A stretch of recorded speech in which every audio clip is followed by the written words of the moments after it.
Muito bom dia para você, o NA1 está no ar e olha como o dia começou. O tempo estava aberto, algumas nuvens, mas aí ao longo da manhã esse tempo foi virando e olha só como está agora.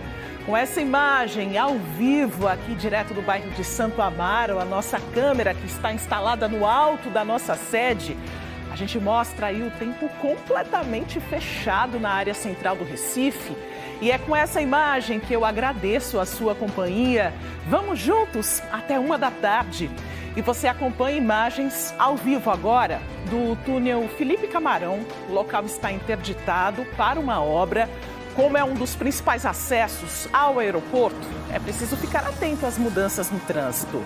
E você vai ver também o número de bicicletas roubadas na região metropolitana. Nos 7 primeiros meses deste ano, 1.800 bicicletas foram alvos de bandidos. O que a polícia diz sobre isso, hein? E como se proteger dos criminosos? A Câmara de Vereadores do Recife apresentou um projeto para mulheres que sofrem violência dentro de casa e que esperam uma chance para recomeçar a vida com segurança e independência financeira. Outro assunto de hoje é o desfraude. Você sabe quando a criança deve deixar de usar fraldas? Como deve ser esse processo? A gente te conta. Tem ainda as cobranças do calendário, as vagas de emprego e muito mais. Fique com a gente até 13h. Agora são 11h49. Uma das ruas mais movimentadas do bairro de Caixa d'Água, em Olinda, é a Francisco Gomes. A rua tem 2 escolas, uma estadual e uma municipal, posto de saúde, associação de moradores, várias lojas e comércios. Mas agora está impossível passar por lá. Isso porque esse buraco enorme abriu no meio da pista, acumulando água. Pelo nosso canal Globo, nós recebemos vídeos da Claudete Lopes, que mora na rua Francisco Gomes. Olha só a confusão. Rua Francisco Gomes, Caixa d'Água, Olinda. Olha a nossa situação. Olha o trânsito para poder os carros passar por cima da calçada junto com o motoqueiro. Não tem mais calçada para pedestre, porque tá assim, ó. É lixo e é buraco na rua. Olha a nossa situação aqui. Os carros têm que passar entre os pedestres, pois a calçada é o único lugar agora que tem condições de se andar. Tá impossível isso aqui. Uma vergonha para a prefeitura de Olinda. Tenho que andar aqui, ó, por cima da calçada. Lixo na rua.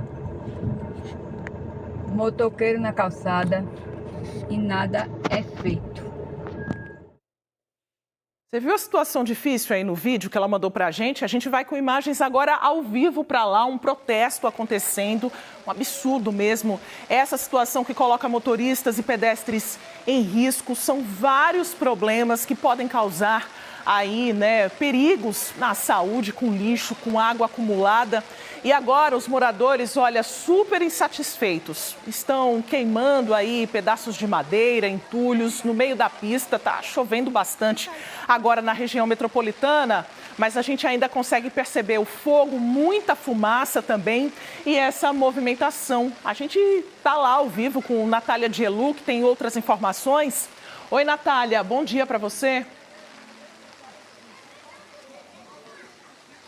Oi, Maristela, bom dia para você, bom dia a todos. Esse protesto começou há uns 10 minutos, essa fumaça preta está subindo porque essa chuva forte acabou de começar aqui no bairro de Caixa d'Água, na rua Francisco Gomes. E esse protesto é dos moradores que já não suportam essa situação. A gente presenciou, desde que chegamos aqui, a dificuldade dos carros, dos pedestres, para conseguirem passar por aqui.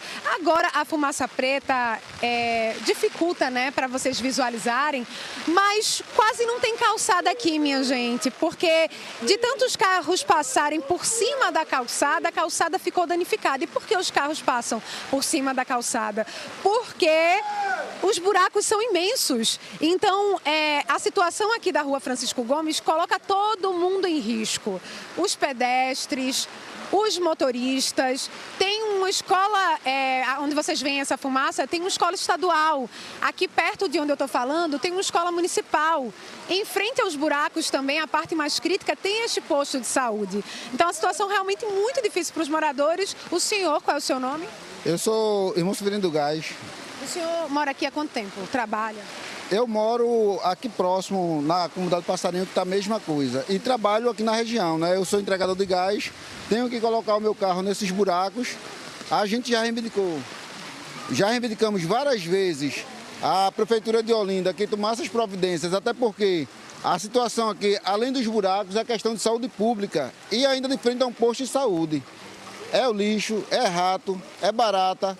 Os usuários do posto de saúde têm dificuldade de entrar no posto porque é muita lama. E quando chove, como hoje é o caso, isso aqui fica pela canela, sem condições de acesso. Então, pedimos providência à Prefeitura Municipal de Olinda através da Rede Globo de televisão, através de você, Natália.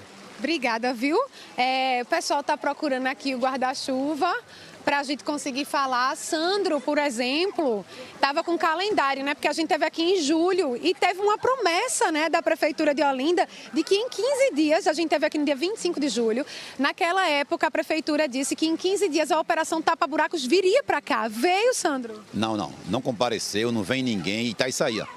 Piorando cada dia mais, certo? As pessoas com mobilidade não conseguem passar, que não existe mais calçada, é dividindo com carro, com moto. E assim, a prefeita está mostrando que ela não tem capacidade de administrar uma cidade como Olinda, que está aí, a demanda isso aí, não é só aqui não, é Passarinho, é a cidade toda. E a gente não aguenta mais isso, é tendo prejuízo nos nossos veículos. Não é só o veículo não, é as pessoas também que precisam passar. Pessoas que têm dificuldade não podem passar mais aqui. Não tem nem calçada direito, né? A gente consegue, agora que está baixando um pouquinho a fumaça, a gente vê ali o trecho todo danificado de calçada, então se misturam carros, pessoas, um risco para todo mundo. Exatamente, como você acabou de falar. Hoje a gente não tem mais calçada, acabou tudo aqui, ó. É só o lixo, esse lixo aí, de frente ao posto de saúde, certo? E a gente procura uma melhora, o secretário não aparece ninguém aqui para resolver essa situação que a gente vem sofrendo, só dando prejuízo. Está diminuindo um pouquinho a chuva. Deixa eu ver se eu consigo falar com aquele senhor ali que estava, seu Gilberto. Seu Gilberto, senhor é morador antigo daqui, né? 30 e poucos anos que mora aqui. Lamentável. E até hoje não teve um prefeito que dessas gestões anteriores que deu jeito nisso aqui. O nosso companheiro professor Lupécio, nós trouxemos ele aqui em 2019, numa reunião que tivemos aqui na calçada lá de casa, juntamente com o seu Sandro e o pessoal daqui da área, e ele nos prometeu que ia resolver esse problema. Mostramos a situação desse canal que tem aqui atrás, andamos com ele do início até onde deságua o canal aí no Rio Beberibe. O senhor mesmo? Gilberto. Seu Gilberto, a gente vai voltar daqui a pouco para mostrar, porque assim, é um descaso muito grande, é uma imagem muito forte desse calendário que a gente mostra agora no NE1, porque é um cenário de caos, né, em que as pessoas precisam se deparar todos os dias, com o qual as pessoas se deparam todos os dias, e por isso estão protestando, né, por isso que vocês veem essa fumaça preta aí, porque as pessoas já não aguentam, né, querem de fato uma promessa que seja cumprida pela prefeitura aqui do município no bairro de Caixa d'Água. A gente volta então, Maristela, daqui a pouco, em busca dessa resposta, né, para ver se ela finalmente vai vir. Só promessa não resolve, né, Natália? Tá aí na nossa tela a insatisfação dessa comunidade, bairro de Caixa d'Água, em Olinda, muitos buracos. Choveu agora há pouco, a situação fica ainda pior, né? A água cobrindo aí os buracos que são enormes e a gente está acompanhando ao vivo o protesto dos moradores. Olha, tem mercado próximo, tem posto de saúde, serviços essenciais aí para a população, a coleta de lixo que não passa por aí, a gente está vendo lixo na calçada e a calçada praticamente some lá na frente. De verdade, é uma situação muito complicada para essa comunidade, né, que recebeu aí esse prazo de 15 dias, quem sabe, para resolver os problemas, para ter um serviço paliativo, mas nem isso aconteceu aí em Olinda. Natália Dielu continua acompanhando e pode trazer outras informações a qualquer momento aí direto da rua Fernando Gomes. Até já, Natália. Bora seguir pelo trânsito, circular por outros pontos da região metropolitana. Você tem imagens ao vivo da Avenida Agamenon Magalhães, aí no Derby. Os motoristas vão sentido zona sul da cidade, estão parados aí no semáforo. A gente observa a travessia de pedestres, a movimentação que vai se intensificando a partir do momento que a gente vai se aproximando aí do meio-dia e as pessoas vão se deslocando para os compromissos da hora do almoço. Pista molhada, neste momento não chove neste ponto da cidade, mas choveu há pouco, motivo de atenção redobrada para o motorista que está passando por aí. Semáforo aberto, a gente acompanha aí a saída das motos, dos ônibus e também dos carros. Vamos continuar circulando agora a Avenida Mascarenhas de Moraes. Na sua tela, os motoristas que estão saindo agora estão indo em direção ao bairro de Afogados. No lado esquerdo, estão indo em direção ao aeroporto. Bora continuar circulando agora pela Avenida Norte. No cruzamento com a Avenida Professor José dos Anjos, a gente acompanha aí um trânsito um pouco mais lento nos sentidos aí da via e a pista bastante molhada, porque está chovendo neste momento aí nessa área da cidade. A gente agora segue com informações sobre o trânsito, mas nessa parte aí do túnel Felipe Camarão, no bairro do Jordão, zona sul do Recife. Essa parte aí que você está vendo na sua tela que está interditada, você acompanha imagens ao vivo de Augusto César, a faixa de quem sai do Jordão, no sentido aeroporto, está fechada, tá? É por causa de uma obra de manutenção. A outra faixa foi transformada em mão dupla. De acordo com o Departamento de Estradas de Rodagem, o DER, o investimento é de 7 milhões de reais. O dinheiro vai ser usado na recuperação da estrutura do túnel, em um novo telhado metálico, instalação de bombas para evitar alagamentos e melhoria da iluminação interna. A obra tem previsão de 10 meses. O túnel é um dos principais acessos ao aeroporto do Recife e parte também da Estrada da Batalha, um túnel que por diversas vezes nós já acompanhamos os alagamentos aí nessa região, as interdições, todos os transtornos aí para os motoristas, ainda mais num dia de chuva como este, acidentes graves, pessoas inclusive já morreram aí nesse túnel por causa dos alagamentos e agora a gente está vendo que essa obra começa a acontecer com essa previsão de 10 meses para ficar pronta. A gente vai seguir acompanhando aí, então fica o recado aí, o alerta para os motoristas que passam nessa região com essa interdição de uma das faixas. E a gente segue com imagens agora de Elvis Lopes, que está acompanhando um grupo na rua Princesa Isabel, no centro do Recife. É uma caminhada para protestar contra cortes do BPC, que é o benefício de prestação continuada. De acordo com a organização, essa manifestação acontece em várias partes do Brasil. É para chamar a atenção do INSS para esses bloqueios aí do benefício. A gente acompanha uma movimentação intensa por aí, com faixas, cartazes, a movimentação aí para você ao vivo, que inclusive complica um pouco o trânsito aí na região. A gente está vendo um agente da CTTU por aí, uma tentativa de organização e fica aí o alerta para o motorista que está passando aí também pelo local.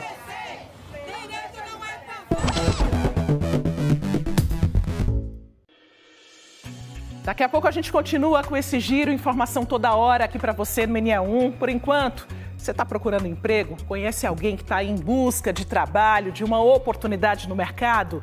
Então presta atenção nessas oportunidades que a gente separou para você. São vagas que estão sendo divulgadas pela Secretaria de Desenvolvimento Profissional e Empreendedorismo de Pernambuco. As primeiras 20 vagas de hoje são para você, que é operador de telemarketing, é para trabalhar no Recife. Se você tiver o ensino médio completo, já pode se candidatar a uma dessas vagas. A experiência não é exigida. O salário é de R$ 1.518. Tem vagas também para promotor de vendas, para trabalhar em Paulista. São 7 vagas exclusivas para PCD. Se você tiver o ensino médio completo e 6 meses de experiência ali no currículo, já pode se candidatar. O salário para essas vagas, foi informado, é de R$ 2.000. Tem vagas também para técnico de operação de transporte para trabalhar na capital pernambucana. São 5 vagas exclusivas para PCD.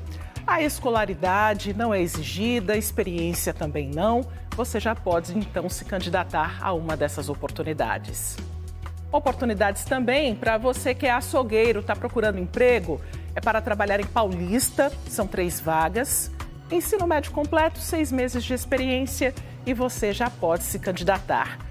Vai lá no cedep.pe.gov.br que tem outros detalhes para você sobre essas e outras vagas. Boa sorte aí aos candidatos. A gente vai conhecer agora uma iniciativa que está trazendo esperança e acolhimento para mulheres de Jaboatão dos Guararapes. É o Ateliê Dorcas, que promove de graça cursos de artesanato. Com a capacitação, as alunas ainda podem conseguir uma renda extra. Mais de 70 mulheres se reúnem no projeto Dorcas para aprender crochê, costura criativa, pintura e outras artes. Entre elas está Dona Helena, aposentada e artesã, que chegou ao projeto no início de uma depressão. Hoje, graças à arte, ela recuperou a alegria, fortaleceu a mente e ainda garante uma renda extra com o que produz. Isso aqui você faz um chale, você faz um centro de mesa, você faz almofadas, você faz algo inesperado. Dona Corália se apaixonou pela pintura, arte que aprendeu no projeto. Com cuidado nos detalhes, ela colore os panos que seguem para a loja do projeto. Em casa, continua criando peças para vender por conta própria. Toalha de prato, lençol de cama, eu pinto e já vendo. Faço suflado para montar a mesa e já ajuda, né? Nas despesas já ajuda alguma coisa em casa. Entre linhas e pontos, a calma passa pelas mãos de Verônica. Era a primeira vez que ela se arriscava no bordado e não é que pegou o jeito rapidinho. É um tipo de bordado bem legal de fazer, eu gostei, aprendi hoje. O projeto Dorcas faz parte da primeira igreja batista, que fica no centro de Jaboatão dos Guararapes.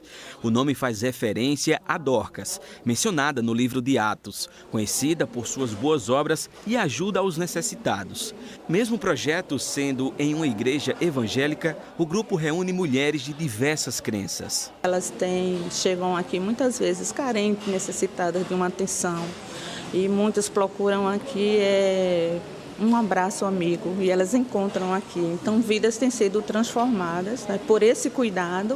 O Ateliê Dorcas é um projeto da primeira igreja batista de Jaboatão dos Guararapes. Ele busca mudar vidas com arte, aprendizado e amizade. Aqui é um lugar de acolhimento, também de muita criatividade e solidariedade. Elas se sentem muito bem com a gente. Muitas, quando a gente não entra de recesso, aí elas ficam doidinhas para vir logo. Quando é que vai começar? Estamos ansiosas, né? Nós também fazemos passeios com elas também. E assim, elas amam esse projeto. Todas as professoras são voluntárias, não recebem nada em troca, mas ganham muito além do ensinar. Aprendem com as histórias de vida e o espírito empreendedor que muitas alunas carregam. Aprendo com elas, porque quando a gente ensina, a gente aprende, né? E elas se sentem à vontade. Eu digo, olha, a gente faz desse jeito, não, mas eu gosto desse jeito, então faça do seu jeito e eu aprendo com elas. Com agulhas, linhas e cores, a coragem pinta a vida dessas mulheres. Hoje, tia Helena não se encontra sem as docas. Trabalho lindo, né?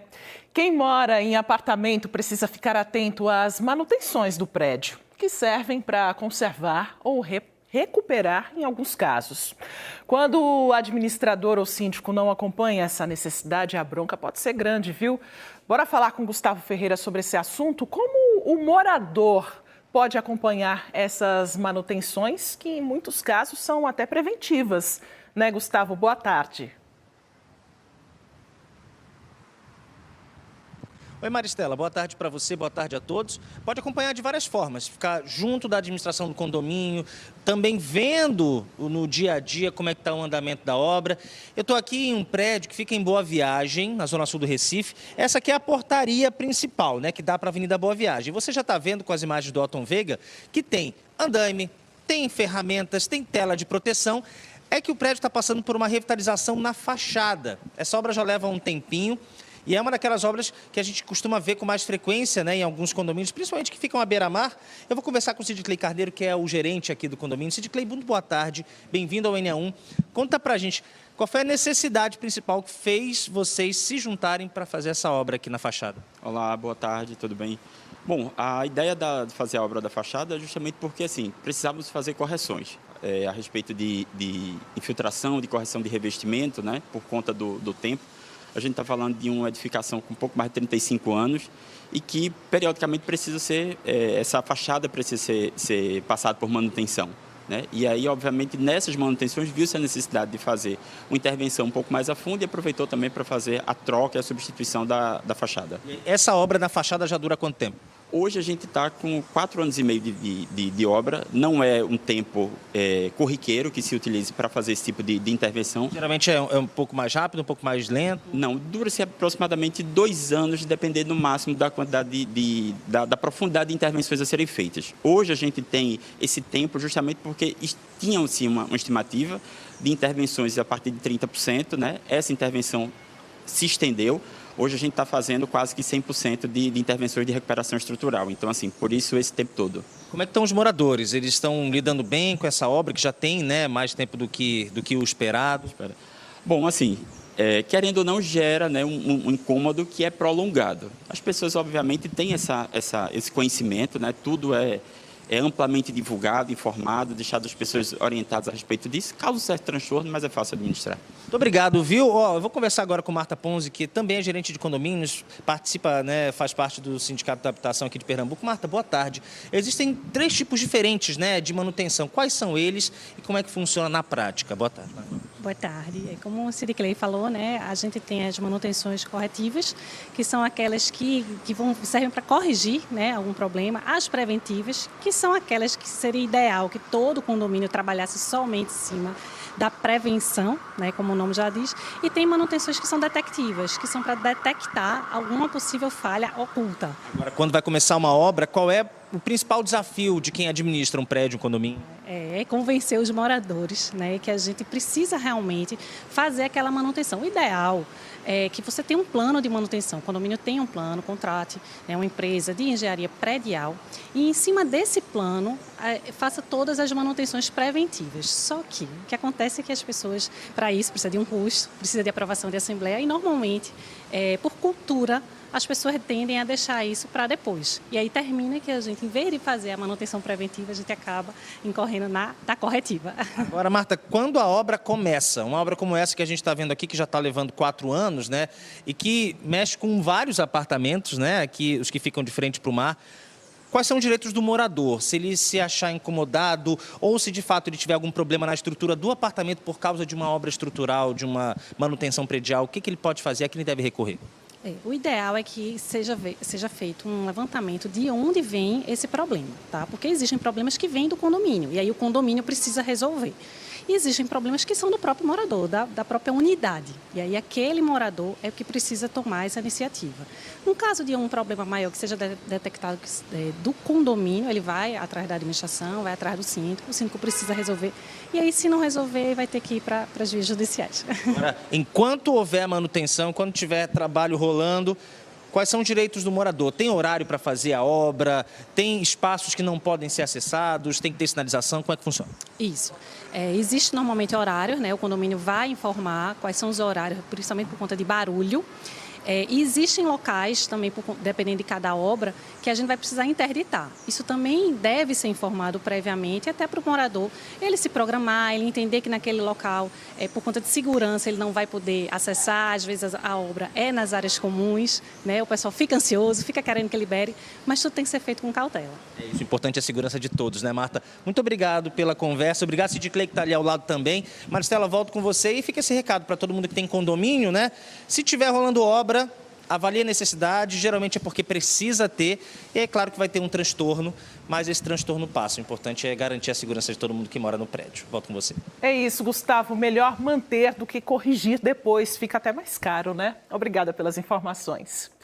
Bora falar agora da nossa correria, 12:11. E às vezes o dia parece curto, né? 24 horas. não são suficientes. Pelo menos essa é a sensação. E sabe qual é o perigo nisso tudo? Deixar de cuidar do principal, da saúde. Quantas vezes você já pulou uma refeição, hein? Daniele Fonseca está com esse assunto. É hora do almoço e tem muita gente que não sabe ainda nem que horas vai almoçar e se vai conseguir. A agenda sempre cheia demais, né, Daniele? Boa tarde. Boa tarde para você também, Maristela. É uma situação muito comum, né, no dia a dia de muitas pessoas. Veja, eu estou ao vivo aqui na faculdade Senac, que é onde funciona tanto o restaurante Senac quanto a lanchonete, que é onde eu estou. Aqui os alunos têm aula de atendente de lanchonete, também de cozinheiro, e tem várias pessoas almoçando. Aqui é aberto ao público, tá? Aí encontrei aqui com o Carlos, pedi licença aqui um minutinho, já tinha combinado com ele, né, Carlos, que ia atrapalhar um pouquinho o almoço. Como é a sua situação nessa questão de pular refeição? É rigoroso? É atento a isso? Ou às vezes acontece de pular uma, hein? Boa tarde. Boa tarde a todas, boa tarde a todos. Então, às vezes eu pulo a refeição e eu pulo mais o lanche, né? Uma refeição, um lanche, e eu dou uma pisada no almoço, no jantar, mas eu sou bem rigoroso, principalmente no café da manhã e no almoço. Sirva de exemplo, então, para todo mundo, viu? Muito obrigada, bom apetite aí.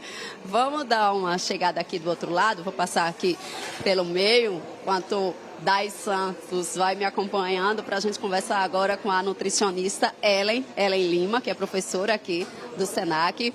Acabei de conversar ali com o Carlos, ele disse que às vezes pula uma refeição ou um lanche. Qual é o prejuízo disso para o nosso organismo, Ellen? Boa tarde. Boa tarde, tudo bem? Imagina, nosso corpo está acostumado a receber aquele alimento naquele horário e aí você pula a refeição. Isso já é um estresse para o corpo. Pense também no indivíduo diabético, por exemplo, que tem aquela glicemia desregulada. Isso pode gerar hipoglicemia. E aí a gente ainda tem essa questão da próxima refeição. Se eu for fazer a próxima refeição e fizer aquele volume enorme para compensar o que eu tive escolhendo alimentos gordurosos, eu posso aí descompensar essa alimentação, desequilibrar esse sistema. Quem costuma substituir a refeição por um shake, uma vitamina, às vezes até um suco? E num caso como esse, Ellen? Aí você pode não atender às suas necessidades para aquela refeição. O ideal é que a gente tenha uma refeição completa, com vários nutrientes. Um suco, de modo geral, ele não vai cobrir suas necessidades diárias. E aí a gente precisa, de fato, fazer o ajuste para essa refeição. Ele pode entrar o shake, por exemplo, como uma estratégia, mas isso tem que ser muito bem planejado. Tem gente que está passando pelo regime para emagrecer. Aí disse, não vou fazer as 3 refeições por dia, não, vou diminuir uma, porque aí eu já estou eliminando, né, a quantidade de comida. Qual é o risco disso também? Isso pode interferir no teu metabolismo e você pode não atingir o objetivo desejado. E aí é como eu te digo também, você pode consumir uma quantidade menor do que você precisa para manter esse músculo, manter esse corpo funcionando. Você pode ficar sonolento, não ter aquela disposição para o trabalho, né? Preciso avaliar bem a tua alimentação. Ajustar a alimentação é a melhor estratégia. Eu escuto muita gente dizer, café da manhã eu não consigo tomar, porque não sinto fome, às vezes porque está apressado. No caso dessa refeição, a primeira do dia, o que é que pode trazer de prejuízo para a gente? Essa refeição ela vai te ajudar a equilibrar esse metabolismo. Imagina que você acorda de manhã, toma aquele café da manhã e isso vai dar disposição para o teu dia. Já é uma abertura, um início para aquele dia, né, para você fazer uma alimentação equilibrada. Quando você tira, você tem que redistribuir essa energia, esses nutrientes nos demais itens, tá? E aí é importante lembrar que se você retirar o café da manhã, você perde essa oportunidade de nutrir o teu corpo. E o jejum intermitente, o que é e os benefícios dele? O jejum intermitente é uma estratégia importante dentro de uma alimentação adequada. Eu não posso fazer jejum todos os dias, eu preciso ter um profissional me acompanhando e é importante que essa pessoa esteja fazendo atividade física. Então, dentro de um plano, sendo planejado, esse jejum ele pode trazer algumas estratégias. Em geral, ele oferece 12 a 18 horas de intervalo, né, sem refeição, né, como uma estratégia para ativar esse metabolismo, mas precisa ser planejado. Ellen, muito obrigada pela participação, pelas orientações aí. A gente volta contigo aí no estúdio, Maristela, lembrando, né, que nada de pular refeições. Pois é, Daniele, por aí ninguém pulou, né? O pessoal está almoçando, aproveitando agora esse horário, 12h16, assim como muita gente que está acompanhando agora o NE1, e eu agradeço demais a sua companhia e participação. Obrigada, Daniele. A seguir, você vai ver o aumento do número de roubos e furtos de bicicleta no estado. Nos 7 primeiros meses deste ano, foram 1.800 casos. A gente vai ouvir o que a polícia tem a dizer sobre isso. Outro assunto de hoje é o desfraude das crianças. Você tem dúvidas sobre esse assunto? Manda para o nosso canal Globo. Tem ainda cobrança do calendário, uma rua inteira cheia de buracos. Moradores fizeram um protesto há pouco para pedir respostas à Prefeitura de Olinda. E a gente vai para o intervalo com imagens da área central do Recife. Tem protesto também perto do Hospital da Restauração, muita fumaça. A gente consegue ver com imagens da nossa câmera. O NE1 volta em instantes, agora é 12h17.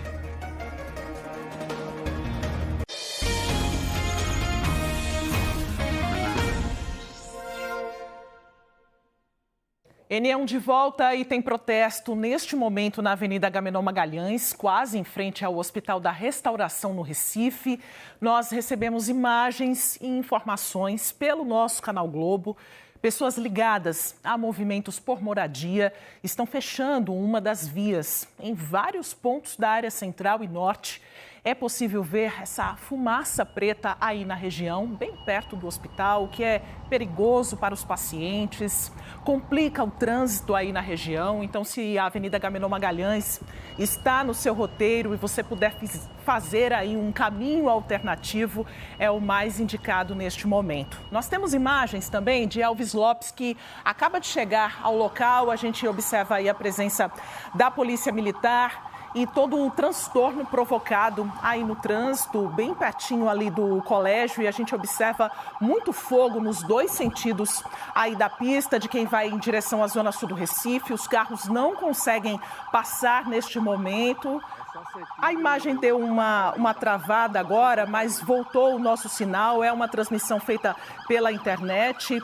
Elvis Lopes está aí nessa área, bem pertinho do Colégio Americano Batista.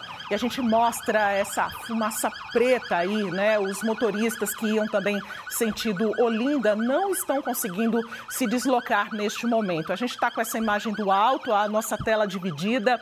Essa imagem do alto da nossa câmera panorâmica que pega aqui a área central do Recife, instalada no alto da nossa sede, e a gente consegue perceber esse ponto de fumaça aí entre os prédios. E essa imagem mais aproximada, feita aí por Elvis Lopes, que traz para a gente essa informação importante para você que é motorista, para você que está saindo de casa. Agora, 12h23, muita fumaça aí na área central da cidade, e a gente observa essa movimentação, um protesto aí por causa de moradia. Outras informações a gente pode trazer a qualquer momento. Nós não vemos agentes de trânsito ainda aí no local. A gente chama a atenção para a CTTU, para que agentes possam se dirigir aí para a região. Apenas a presença da Polícia Militar. Não conseguimos também perceber os manifestantes. Eles atearam fogo aí em pneus, entulhos, em madeira. E olha só o que está acontecendo agora na área central, Agamenon Magalhães, bem pertinho do Colégio Americano Batista, no sentido aí de quem vai para Olinda, para você poder se localizar. A gente pode trazer outras informações a qualquer momento aqui no NE1. E olha, em Olinda, no bairro de Caixa d'Água, moradores e motoristas reclamam que há meses buracos na rua Francisco Gomes têm impedido a passagem de carros. Além disso, pedestres precisam andar dentro da lama, desviando dos buracos, dos carros. Natália de Elu também acompanha um protesto que está acontecendo neste momento em Olinda. Mostramos mais cedo, no começo do jornal, fogo alto, muita fumaça. Agora os manifestantes voltam a atear fogo, a fechar a rua Fernando Gomes. Muitos problemas aí elencados pela comunidade, né? Como o lixo, a lama, a quantidade de buracos. Natália, a Prefeitura de Olinda respondeu alguma coisa para esses moradores? Conta pra gente, por favor. Respondeu, Maristela. A gente vai trazer essa resposta. Agora não tem carro passando porque esse protesto está acontecendo, né? Muita revolta dos moradores, de uma promessa antiga de várias gestões e que se renova, né? As promessas são feitas e nunca são cumpridas. Imagine então, a gente está aqui na frente da Unidade de Saúde da Família, Caixa d'Água 1 e 2. Imagina um posto de saúde funcionar dependendo das condições climáticas. É o que acontece aqui, porque se estiver chovendo muito, né, seu João, o posto não abre. Aqui a gente trabalha de acordo com o clima, né? Se tiver um dia bom, a gente trabalha normal, mas se houver mudança de tempo, a gente não consegue entrar na unidade por conta dos buracos. O único acesso que os idosos têm, as mães têm para trazer as crianças para a unidade são esse aqui ou aqui ao lado. Então a chuva toma conta de tudo, a lama, a água. Tem dia que esse lixo é um mau cheiro enorme. O médico está atendendo, prejudica o atendimento dos médicos, porque o mau cheiro toma conta da unidade e a dificuldade. Porque a gente tem uma demanda aqui muito grande de idoso e criança. Mas se chover, a unidade não pode abrir, porque essa rua aqui fica alagada d'água. E se a gente estiver em atendimento, a unidade tem que ser fechada, porque a água não deixa dar continuidade na operação dos médicos. Ou seja, obrigada, seu João, que trabalha aqui no posto de saúde. Ou seja, as péssimas condições da rua, que a gente está mostrando esse trecho que é bem crítico, mas as pessoas do outro lado também sofrem muito, porque as galerias elas estão entupidas, essa água não escoa, se chove é horrível. Como a gente mostrou, nós estivemos aqui em julho, esse calendário foi da nossa primeira vez, esse outro aqui que está com Sandra, que a gente trouxe agora, porque a gente vai continuar acompanhando. Claudete também é moradora, tem uma empresa, sofre muito com a situação da rua, né? Exatamente, eu tenho uma empresa de transporte turístico e todos os dias eu tenho que colocar meus carros nesse caos. É carro, é pneu pneu rasgado. Gasta mais com manutenção. Tudo que você imaginar. Mirela, dê um jeito aqui. Minha gente, a gente pediu, né, uma resposta para a prefeitura. Deixa eu me virar aqui para falar para vocês essa resposta. O que é que a Prefeitura de Olinda disse? Que os reparos aqui na Rua Francisco Gomes estão incluídos na programação da Secretaria de Gestão Urbana, que apesar de ter diminuído as chuvas, ainda estamos no período final do inverno, com registros de chuvas. Então, para garantir a qualidade, disse a Prefeitura, e durabilidade dessas intervenções, é necessário que o solo esteja seco e que as condições climáticas estejam estáveis, né? Então, a gestão disse que vai fazer a obra, os serviços aqui, assim que parar de chover. Diz que assim que possível vão intensificar os trabalhos por aqui. E a gente perguntou quando seria isso, né?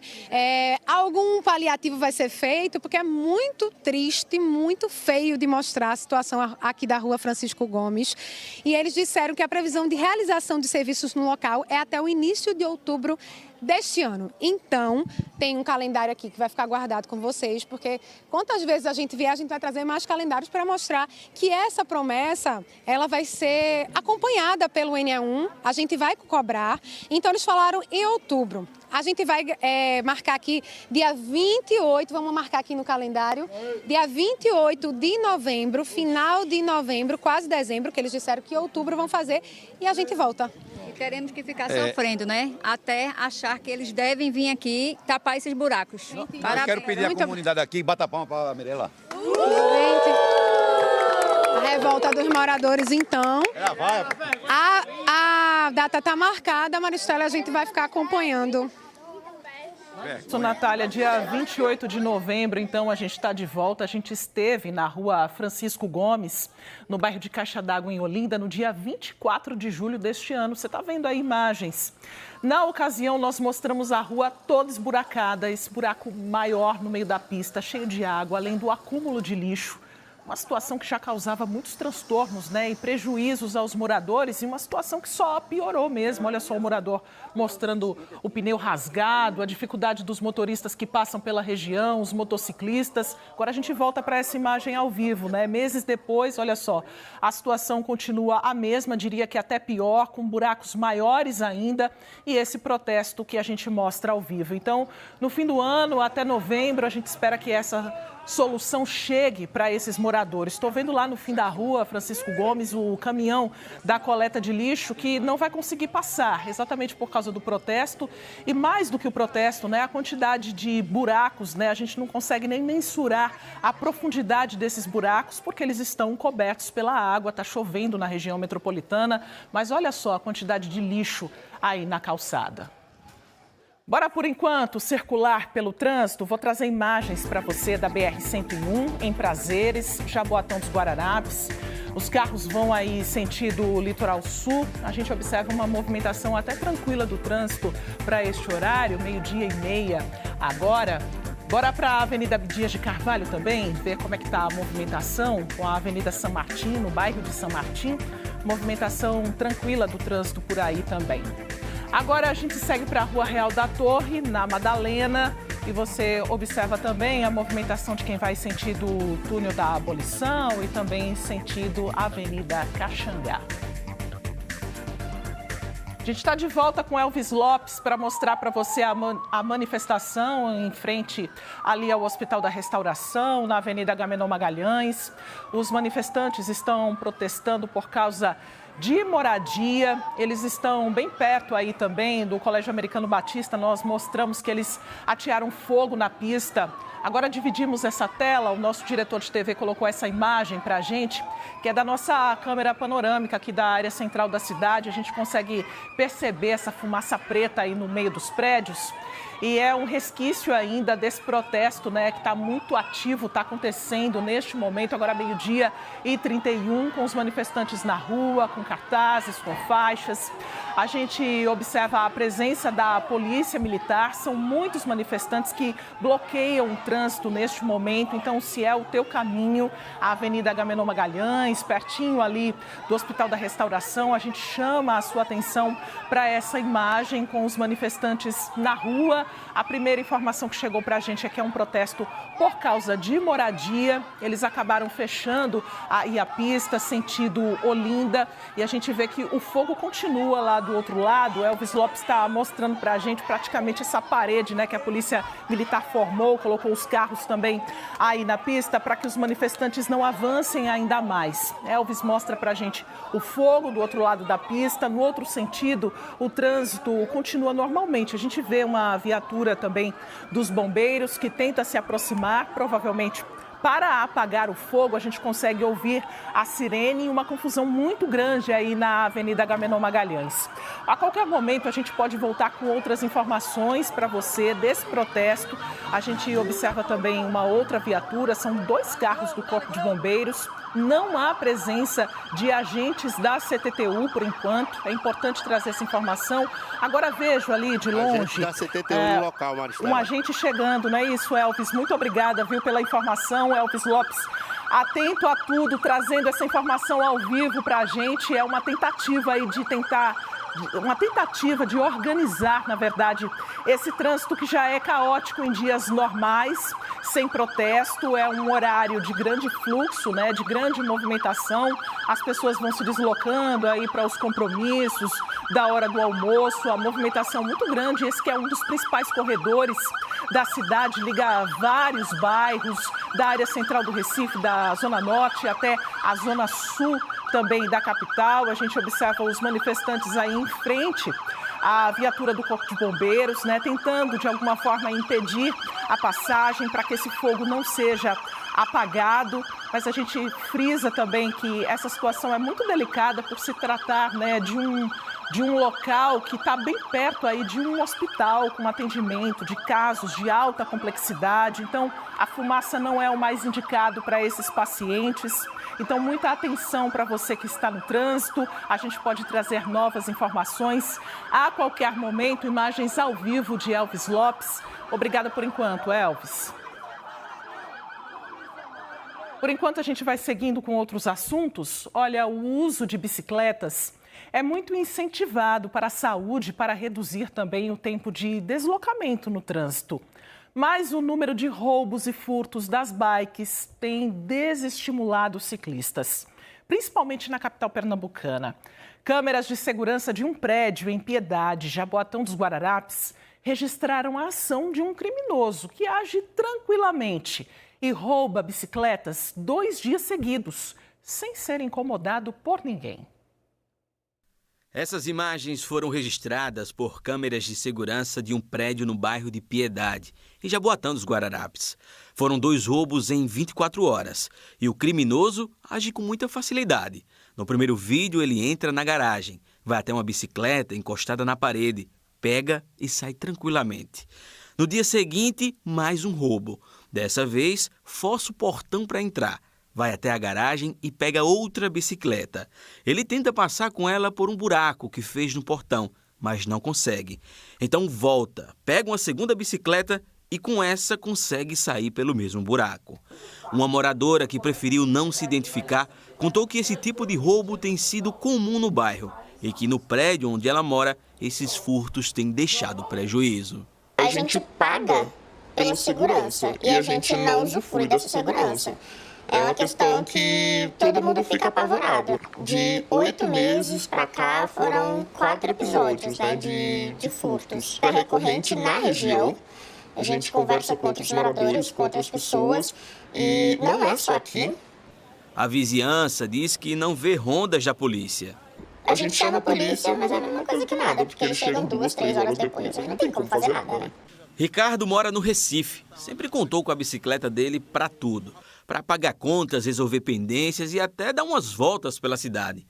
Era parceira de todos os dias, mas recentemente essa parceria foi interrompida. A bike acabou sendo levada por ladrões. Quando cheguei na academia, na parte do subsolo, coloquei ela no bicicletário e fui treinar. Logo em seguida, quando retornei do treino, não estava mais a minha bike. Sempre foi comum a questão de furto aqui na Zona Sul, mas de um tempo para cá tem aumentado visivelmente. Antigamente era mais à noite, hoje não, hoje praticamente durante todo o dia você já fica a mercê. Por enquanto, o Ricardo segue a pé. A sorte é que a bicicleta estava no seguro. Você tendo o seguro, querendo ou não, facilita mais você obter uma nova bike. Entendeu? Não gera esse transtorno tão grande que é o furto ou o roubo. Prejuízo de quanto, mais ou menos? 2.900. Muita gente usa a bicicleta para lazer, outras para trabalhar. Elas já fazem parte da rotina das cidades. O problema é que os furtos estão cada vez mais frequentes na região metropolitana. De acordo com a Gerência de Análise Criminal, entre janeiro e julho desse ano, 1.814 bicicletas foram furtadas em Pernambuco. No mesmo período do ano passado, foram 1.765. Com esse crescimento nos furtos, também aumentou a procura por seguros específicos. Algumas seguradoras do Brasil já registraram entre 25 mil e 75 mil bicicletas seguradas. Aqui no Recife, segundo a CTTU, circulam todos os dias entre 4 e 6 mil ciclistas. A maioria trabalhadores que usam a bicicleta como o principal meio de transporte. Por isso, quem pedala no dia a dia vem adotando cuidados extras para evitar ser vítima dos bandidos. Eu tento sair com o cadeado, né, e tento resolver o mais rápido possível que eu tenho para resolver. Prendo ela e volto para casa. Neemias já foi assaltado e por isso sempre usa cadeado na bicicleta dele. Em alguns casos, ele até tira uma das rodas para evitar que a bicicleta seja levada pelos bandidos. Porque ele sai facilidade, esse pneu. Aí eu amarro ela e tiro o pneu. A segurança é essa. E é um meio de transporte de tanta gente, né? Para os compromissos, para o trabalho. Joabe Alves está agora na Secretaria de Defesa Social de Pernambuco para saber o que a polícia diz sobre esses números, Joabe. Boa tarde. Oi, Maristela, muito boa tarde para você, boa tarde a todos que estão nos acompanhando. Aqui ao meu lado está o Coronel Mário Canel, ele que é diretor integrado do Metropolitano. De antemão, a gente já agradece a sua participação. Coronel, como é que é feito o policiamento nessas áreas da reportagem? A gente mostrou Boa Viagem, mostramos também Jaboatão dos Guararapes e há muita reclamação desses assaltos, infelizmente está sendo muito comum lá naquela região. Boa tarde, o policiamento ostensivo ele é realizado na modalidade a pé, com o reforço que tivemos agora dos novos policiais, bem como através de ciclopatrulha, policiamento motorizado em 2 e 4 rodas, realizado pelo batalhão com responsabilidade territorial e as unidades especializadas que fazem o recobrimento e o apoio do grupamento tático aéreo. Queria que o senhor falasse em relação também às outras áreas da região metropolitana do Recife. Também está havendo registros de assaltos? Hoje, Pernambuco ele tem uma redução significativa nos crimes contra o patrimônio e nas mortes violentas intencionais. Esses números vêm sendo trabalhados, esses registros vêm sendo, junto à Secretaria de Defesa Social, trabalhado de forma preventiva e de forma repressiva. Hoje, há o envolvimento de toda a corporação focado no trabalho de combate e dos crimes contra o uso de bike. Coronel, a gente sabe que pode existir também uma subnotificação, ou seja, são aquelas pessoas que acabam sofrendo aquele momento ali que o bandido leva a bicicleta e não procuram a delegacia. Qual a orientação que o senhor traz? A polícia trabalha em cima de indicadores. Esses indicadores são monitorados, então é importante que todo e qualquer registro, toda e qualquer pessoa que for vítima de crime contra o patrimônio, ela vá até a delegacia, registre o BO, para que a gente possa saber onde está ocorrendo aquele aquecimento e voltar ao nosso policiamento para combater onde o crime realmente está existindo. É muito comum a gente andar pelas ruas aqui do Recife, em cidades aqui da região metropolitana do Recife, e se deparar com as pessoas andando de bicicleta. Qual a orientação que o senhor traz para essas pessoas ao ir a um supermercado, ir para a academia, ir para o trabalho? É importante que todo ciclista ele faça uma análise antes de fazer seu deslocamento e durante. Ele tem que observar, utilizar cadeados, andar em locais visíveis, fugir daqueles locais que possuem pouca iluminação pública, sempre usar de forma discreta os seus pertences, não utilizar celular quando estiver andando de bicicleta e ter um compartimento na bicicleta para proteger os seus bens móveis. Muito obrigado aqui pela participação e até reforço também nunca reagir a um assalto. Eu volto com você no estúdio, Maristela. Preservar a vida, né? Uma segurança que precisa melhorar nesse sentido também, né, Joab, a partir destes números, né, para a gente refletir. Um projeto de lei prevê a criação de um auxílio aluguel para mulheres vítimas de violência doméstica no Recife. A ideia é amparar as vítimas que são dependentes financeiramente dos agressores, para que elas possam sair de casa com segurança. Esta mulher conseguiu pôr fim a quase 16 anos de violência. Ela era agredida constantemente pelo marido, com quem teve vários filhos. As agressões vieram acontecer, né? Quando eu tive minha primeira filha, aí ele bebia.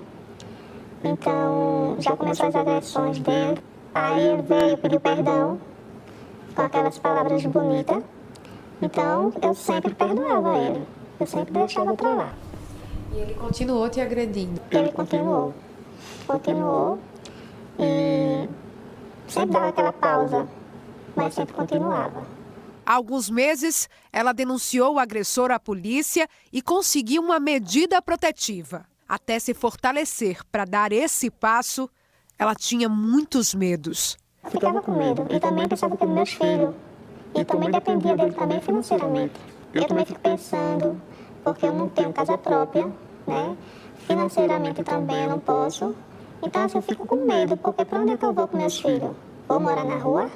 Só no primeiro semestre deste ano, quase 5.700 mulheres foram vítimas de violência no Recife. Recomeçar é o maior desafio para as mulheres que sofrem violência. Muitas vezes, a dependência financeira mantém as vítimas dentro do ciclo de agressões, o que torna ainda mais difícil romper com essa realidade.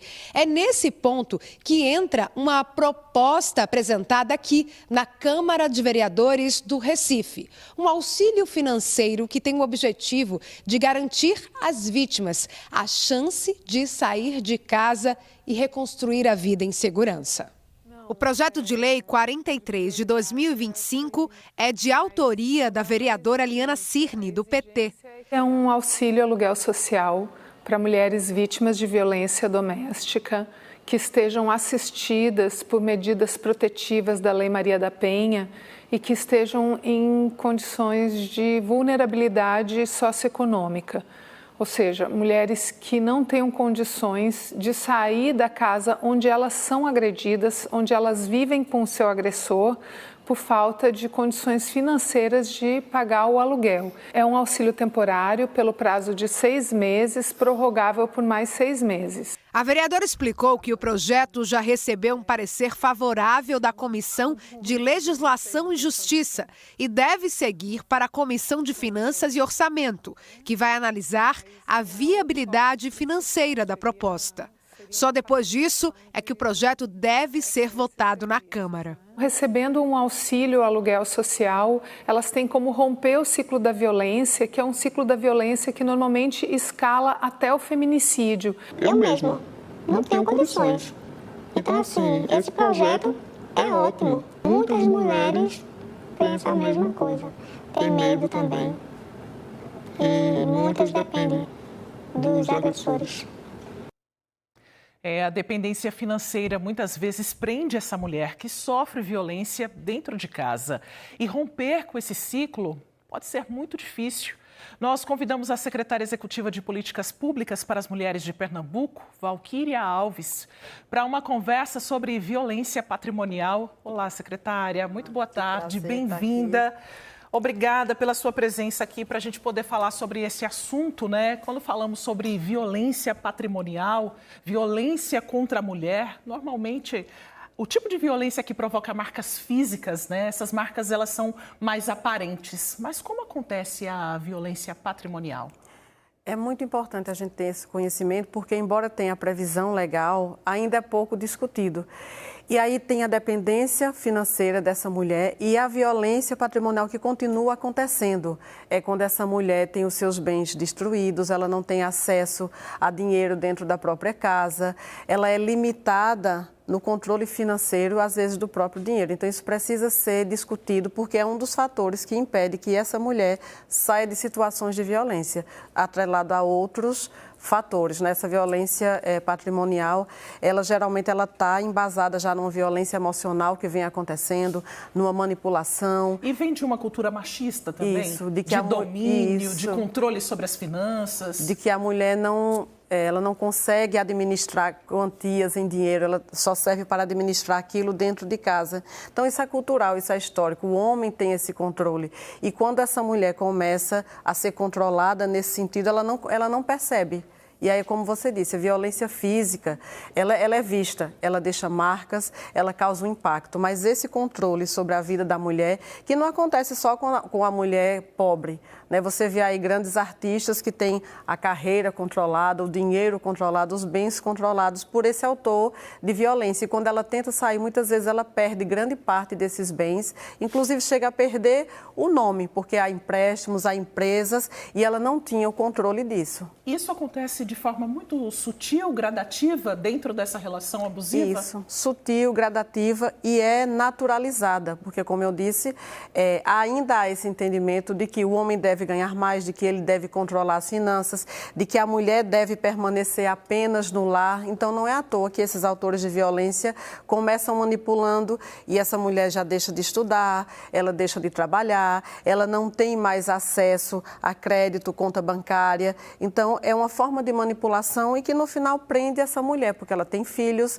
ela não consegue mais sair dessa situação, porque uma rede de apoio que ela necessita, então vai apoiar essa mulher, esses filhos, quanto tempo ela pode ficar na casa de alguém, quanto tempo alguém pode ajudar se essa mulher não tem autonomia, ela não tem reservas, porque isso faz parte do controle e da manipulação desse autor que impede que ela saia. Tem casos em que o agressor ele faz dívidas no nome dessa vítima. Isso, faz dívidas, abre empresas, toma empréstimo, controla muitas vezes o salário quando essa mulher trabalha. Falsifica assinaturas? Muitas vezes, então isso não é raro. Então, um momento como esse aqui que a gente começa a discutir isso é muito importante para o reconhecimento. Então, se esse homem controla o seu salário, ele diz que você gasta demais, ele diz que você não sabe utilizar o seu dinheiro, que você deve guardar e que ele deve guardar esse dinheiro, comece a desconfiar, porque isso vai ser gradativo. gradativo, então daqui a pouco os bens estão no nome dele, a conta bancária está somente no nome dele ou está numa conta conjunta e ele começa a controlar esse dinheiro de tal forma que se ela quiser sair naquele momento, ela não consegue ou sai sem nada. Temos muitas mulheres que perdem o nome, como eu disse, né? Deixam de ter o seu nome limpo para trabalhos ou para empréstimos futuros, porque esse homem tomou crédito e depois ela é mais uma forma de aprisionamento. A mulher que está acompanhando a gente agora, está passando por essa situação, está se identificando com esses exemplos. Qual o primeiro passo para sair disso? O primeiro passo, além de reconhecer, é parar, né, de dar esse controle financeiro, porque ele começa a gastar somente do dinheiro dela, do cartão de crédito dela, começa a vender bens dentro de casa que são no nome dela. Muitas vezes ela inicia o relacionamento e ela tem um bem, como um carro, por exemplo. E aí se vende esse bem e aí se compra outro bem, já fica no nome dele e aí vai caminhando devagar. Então qualquer controle financeiro, qualquer cerceamento do que é seu ou desvalorizar o que é seu, dizer que é mínimo e que você deve guardar e que você não sabe controlar, comece a desconfiar, porque é gradativo. Começa assim, de repente essa mulher está sem nada, está completamente dependente e isso dificulta, mesmo ela querendo, de sair de situação de violência. O tempo acabou, secretária, mas preciso perguntar, canais de denúncia? É muito importante que essa mulher procure uma secretaria da mulher, uma delegacia da mulher, caso perceba, mas foi só, ele não me agrediu fisicamente, mas ele escondeu documentos, ele tomou o seu dinheiro, ele quebrou, vendeu coisas, já é violência, você já pode denunciar. Então, hoje em Pernambuco, todos os municípios têm uma coordenadoria da mulher, secretaria da mulher, uma delegacia da mulher. O importante é dar o primeiro passo, reconhecer e pedir ajuda. Secretária Valquíria Alves, muito obrigada por sua participação aqui ao vivo. Bem-vinda sempre. Boa tarde. Boa tarde. Agora, 12h50 e a gente segue para a Avenida Agamenon Magalhães, no Recife. Você está acompanhando um protesto que acontece aí na região. Os carros do Corpo de Bombeiros que já chegaram aí sentido Olinda, perto do Colégio Americano Batista. Há pouco, os manifestantes atearam fogo por aí, um protesto por causa de moradia. E a gente já observa que os bombeiros estão fazendo esse trabalho para apagar o fogo, já controlaram aí as chamas, mas a pista ainda não foi liberada. Então, para você que está neste sentido aí do trânsito, os motoristas estão ainda encontrando dificuldades. Por essa outra câmera aí, que agora a gente consegue observar as imagens do trânsito que já vai ficando mais intenso, mais lento, praticamente parado, no sentido de quem vai para Olinda. E agora, essa imagem do alto do nosso Globocop, a gente consegue observar a dimensão do problema, né? Desde o começo dessa edição, depois do meio-dia, o fogo se alastrou ali por aquela região com os manifestantes e todas as pessoas que estavam tentando passar já ficaram impedidas. E agora a gente observa a dimensão aí do problema, um trânsito bem complicado na área central da cidade, de quem vai sentido Olinda. Está vendo aí que são integrantes, né, de movimentos que lutam por moradia. A seguir, a gente fala sobre o Alerta Bike, um programa do governo que ajuda a recuperar bicicletas roubadas. E ainda está preocupada com o desfraude da sua criança? O NE1 vai tirar dúvidas sobre esse assunto também. Agora, 12h52, o NE1 volta em instantes.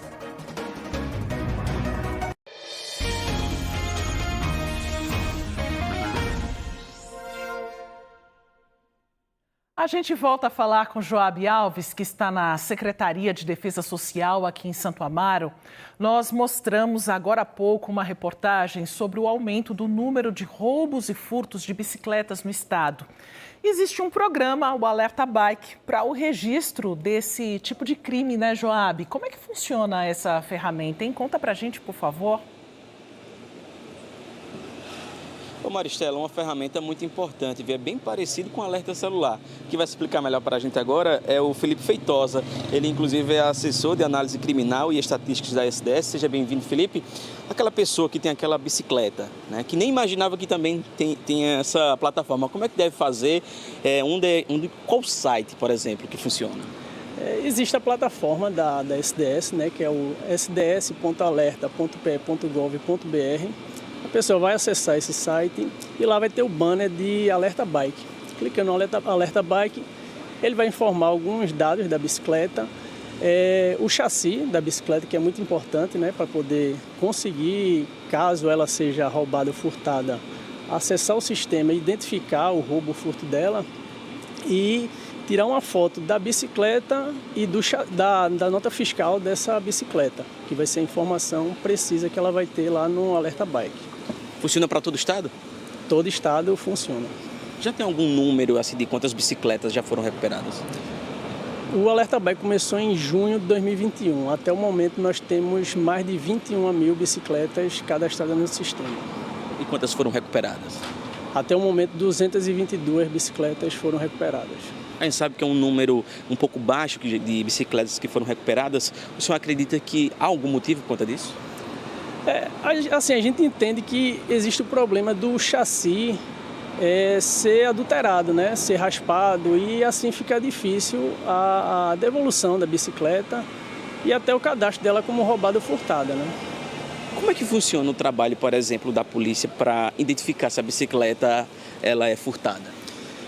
A bicicleta tem esses pontos, né, que tem o chassi dela, e através desse chassi, o policial, através do sistema interno, ele consulta esse chassi e vai identificar se a bicicleta tem algum registro de roubo ou furto.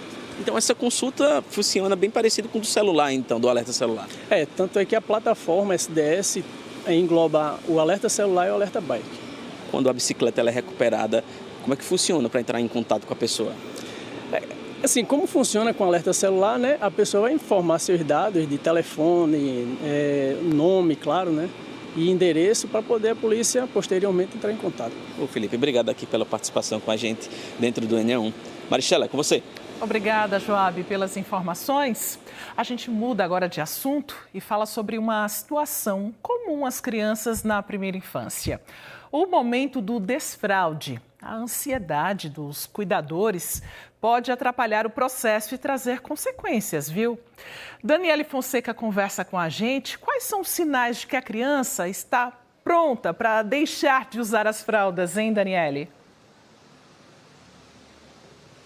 Maristela, o ideal é respeitar esses sinais, viu? Porque às vezes a ansiedade, né, dos pais, dos cuidadores, acaba deixando isso de lado e trazendo prejuízo para a criança. Quem vai conversar com a gente sobre esse assunto é a doutora Virgínia Mello. Ela é nefrologista pediátrica. Então, doutora, quais são esses sinais, hein? Boa tarde. Boa tarde a todos. Eu que agradeço o convite para falar desse assunto tão importante. E aí, quais são esses sinais, né? Esses sinais a gente chama de sinais de prontidão. Normalmente se inicia por volta de 1 ano e meio de idade da criança. Só que a gente tem que lembrar, na verdade, de respeitar cada criança. Cada criança tem seu ritmo. Então, como é que os pais vão começar a perceber esse amadurecimento do cérebro com o sistema urinário? Então, primeiro, ele começa a se despir sozinho, tirar a roupa, começa a ir ao banheiro, imita os pais, cuidadores, irmãos, com vontade de ir ao banheiro, usar o vaso sanitário. Ele consegue passar 2 horas com a fralda seca, acorda após os cochilos também com a fralda seca. E aí são os sinais de prontidão que a gente precisa perceber para iniciar o desfraude. Olha a pergunta que chegou aqui para a gente agora, de Daniela Procópio. Como desfraudar uma criança de 2 anos e meio que ainda não fala? É algum impedimento, doutora? Então, um dos sinais de prontidão que eu não falei é a criança sinalizar falando que está suja, que tem vontade de ir ao banheiro. Então, pode iniciar esse desfraude, mas o ideal é que se espere. Porque quanto mais a gente esperar esses sinais de prontidão aparecerem, mais sucesso terá o desfraude. E já ir direto para o vaso sanitário ou usar algum outro item, pinico, né? Vários outros que a gente encontra aí à venda. Isso, então. O ideal é a gente criar um ambiente seguro para a criança. Pode ser o pinico, a gente colocar num ambiente seguro, de fácil acesso, que ele consiga ir lá e usá-lo. Falar para ele como é que funciona, ou então usar o vaso. Você pode comprar aquele adaptador, colocar a escada para ele apoiar os pés, ficar numa angulação adequada para conseguir usar de forma segura o vaso sanitário. Uma dúvida muito comum, começar durante o dia ou à noite, por quê? Então, normalmente as crianças elas começam o desfraude do cocô primeiro, para depois o xixi, e primeiro durante o dia, para depois à noite. Então tem que respeitar normalmente esses sinais, mas o início é durante o dia. Mais uma dúvida aqui de Carolina, que diz o seguinte: tem uma filha de 4 anos e ela ainda não conseguiu fazer com que a menina deixe de usar a fralda porque ainda faz xixi à noite. Durante o dia ela já vai ao banheiro sozinha. 4 anos ainda está ali na média, né, doutora? Qual é a orientação para tranquilizar aí, Carolina? Então, Carolina, para você, a gente diz que o desfraude ele é concluído até os 5 anos. Então, a sua filha ainda está dentro da faixa etária esperada para terminar o desfraude. Doutora, às vezes, castigar jamais, né? Se a criança fez xixi ou cocô lá, em qualquer lugar onde esteja já usando sem fralda, castigar jamais. Mas e premiar, isso é positivo? Sim, mas premiar de uma forma mais lúdica, né? Você pode usar um quadro com adesivos, celebrar cada conquista, ter aquele reforço positivo, então isso é super importante. Doutora, muito obrigada, viu, por essas informações tão positivas aí para quem está vivendo esse processo com a garotada. A gente volta contigo aí no estúdio. Maristela. Obrigada, Daniele. Agradeço também a doutora Virgínia pelas orientações. E antes de encerrar esta edição, a gente mostra, com a ajuda do nosso Globocop, também de Elvis Lopes, como está a Agamenon Magalhães. Uma grande confusão aí no comecinho da tarde. A gente observa que os manifestantes, eles continuam bloqueando a pista. Há pouco, nós vimos fogo aí na região, eles atearam fogo em pneus. Uma grande movimentação também da Polícia Militar, que já está aí posicionada no local. Os bombeiros chegaram, apagaram o fogo, mas a pista continua bloqueada para os carros. O congestionamento já é gigante. O nosso Globocop está ampliando aí a imagem.